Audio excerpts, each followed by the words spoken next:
اس کے بعد اس کے کیریکٹرسٹکس پر آتے ہیں، جس میں سب سے پہلے سول رائٹس آتا ہے۔ جمہوری نظام میں ہر شہری کی سیاسی شرکت ہوتی ہے اور عوام اپنی مرضی سے ووٹنگ کے ذریعے ریپرزنٹیٹیو منتخب کرتی ہے۔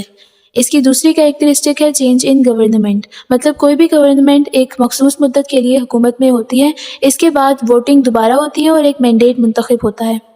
اس کا تیسرا کیریکٹرسٹک ہے پولیٹیکل اکاؤنٹیبلٹی، مطلب سیاسی احتساب۔ حکومت جو بھی فیصلہ کرے اس کے لیے وہ عوام کو جواب دہ ہوتی ہے، اور اس سب کے لیے مخصوص ادارے ہوتے ہیں، جیسا کہ پاکستان میں نیب ہے۔ اس کا چوتھا کیریکٹرسٹک ہے میجورٹی رول، حکومت میں آنے کے لیے میجورٹی ووٹس لینا لازمی ہے۔ پانچواں فریڈم آف ایکسپریشن، اس کیریکٹرسٹک کو جدید جمہوری نظام میں ریڑھ کی ہڈی کہا جاتا ہے۔ حکومت جو بھی پالیسی بناتی ہے اس پر پبلک قانون کے دائرے میں رہتے ہوئے اپنا رائے پیش کر سکتی ہے، چاہے وہ فیور میں ہو یا اگینسٹ میں ہو۔ آخری کیریکٹرسٹک ہے سیاسی جماعتیں یعنی پولیٹیکل پارٹیز۔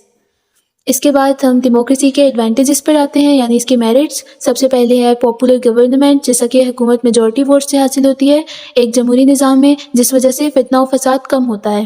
اس کے بعد یہ کہ جمہوری نظام میں کوئی بھی حکومت ایک مخصوص مدت تک رہتی ہے، جس کی وجہ سے ان پاور گورنمنٹ کو خدشہ رہتا ہے کہ ان کو اگلے الیکشن میں ریپلیس کر دیا جائے گا، تو اس لیے حکومت پبلک انٹرسٹ کو فوقیت دیتی ہے، جس کی وجہ سے نظام سٹیبل رہتا ہے۔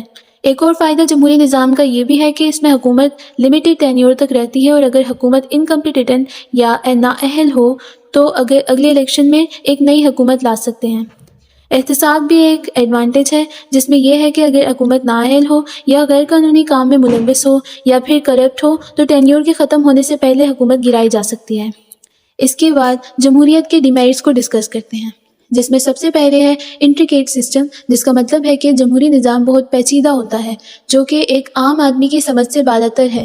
ایک عام آدمی جس کو سیاست اور جمہوریت کا الف بے تک نہ پتہ ہو، وہ ووٹنگ کے ذریعے ریپرزنٹیٹیو منتخب کرتا ہے۔ اگلا ڈیمیرٹ یہ ہے کہ عوام ذاتی مفادات کو عوامی مفادات پر فوقیت دیتی ہے، جس کی وجہ سے فرد کی ترقی تو ہو جاتی ہے لیکن قوم پیچھے رہ جاتی ہے۔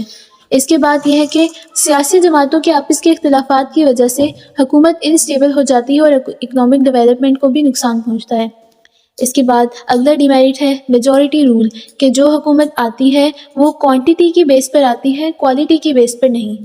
جیسے کہ اقبال کا شعر ہے، جمہوریت ایک طرز حکومت ہے کہ جس میں بندوں کو گنا کرتے ہیں، تولا نہیں کرتے۔ جمہوری نظام کے میرٹس اور ڈیمیرٹس کو دیکھا جائے تو جمہوری نظام ایک ترقی یافتہ ملک کے لیے ایک بہترین نظام ہے، مگر ترقی پذیر ممالک میں یہ نظام قدرے مشکل ہے۔ اسی رائے کے ساتھ میں آج کی ویڈیو کا اختتام کرتی ہوں۔ فی امان اللہ۔